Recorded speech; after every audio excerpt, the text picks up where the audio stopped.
வார வாரம் சேது அண்ணன் வந்துட்டு நம்ம இவங்க பண்ற விஷயங்கள் எதையுமே பெருசா கேட்க மாட்டாரு அப்படின்ற ஒரு குற்றச்சாட்டு இருந்துட்டே தான் இருந்தது. இதுக்கு பேசாம ஆண்டவரையே வந்துட்டு கம்பேக் இந்தியன்னு சொல்லி கூப்பிடலாமா அப்படின்ற மாதிரிலாம் வெளியே போய்கிட்டு இருக்கும்போது, எதுக்கு கம்பேக் ஆண்டவர், நானே உங்களுக்கு கம்பேக் கொடுக்குறேன் அப்படின்னு சொல்லிட்டு எல்லாரையுமே தட்டி கேட்டிருக்கிற. அப்படி ஒண்ணு வந்து என்னன்னா, புள்ளி கேங்க மட்டும் ஏதாவது ஒரு 4 கேள்விகளை கேட்டு போயிடுவாரு. இன்னொன்னு என்னன்னா, அன்பு கேங்க மட்டும் கேட்டு போயிடுவாரு. ஆனா இப்ப அப்பெல்லாம் எந்த ஒரு பாரபட்சமும் பார்க்காம இருக்கிற எல்லாத்தையுமே நாக்கப்படுங்கிற மாதிரி கேட்டது இன்னும் கொஞ்சம் நல்லா தான் இருக்கு. ஆனா இவங்க எல்லாம் பாருங்களேன், இந்த மூஞ்சிங்கெல்லாம் வீக் டேஸ்லாம் இப்படி பேச்சு அப்படின்ற மாதிரி தான் எனக்கே இருக்கு. எல்லாம் பார்க்கறதுக்கு எவ்வளவு பாவமா இருக்கிறாங்க, இவங்களை போய் இவர் இப்படி பேசாரு அப்படின்ற மாதிரி தான் இருக்கு.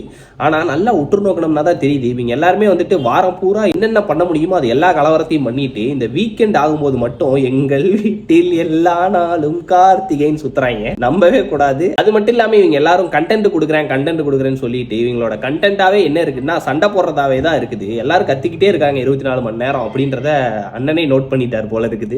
கொஞ்சமாவது ஏதாவது கிரியேட்டிவா பண்ணுங்கடா, என்டர்டைன்மெண்டா பண்ணுங்கடா, காமெடியா பண்ணுங்கடா, ஏன்டா சண்டை போட்டுட்டே இருக்கீங்க அப்படின்றத தான் சொல்லிட்டு போயிருக்கிறாரு. இதுக்கப்புறமா இவங்க ஏதாவது என்டர்டைன்மெண்டா பண்ணி இந்த ஷோவை இன்னும் கொஞ்சம் அடுத்த லெவலுக்கு கொண்டு போவாங்கன்னு நம்புறேன். அதுலயும் ஏதாவது அடி வாங்குச்சுன்னா நம்ம ஒயில்ட் கார்டு கண்டஸ்டன்ட் என்னடா ஆனாங்க, வார வாரம் வரேங்கிறாங்க, ஆனா ஒரு பயிலையும் காணோம். என்னைக்காவது வருவாங்கன்னு எதிர்பார்ப்போம். நீங்க சேதுனாவோட ரோஸ்ட் எல்லாம் பாத்தீங்களா? எப்படி இருந்தது? ரசிக்கும்படி இருந்ததா இல்ல இன்னும் ஏதாவது கேட்டிருக்கணும் அப்படின்னு தோணுச்சா? எதுனாலும் கமெண்ட் பண்ணுங்க, நானும் தெரிஞ்சுக்கிறேன்.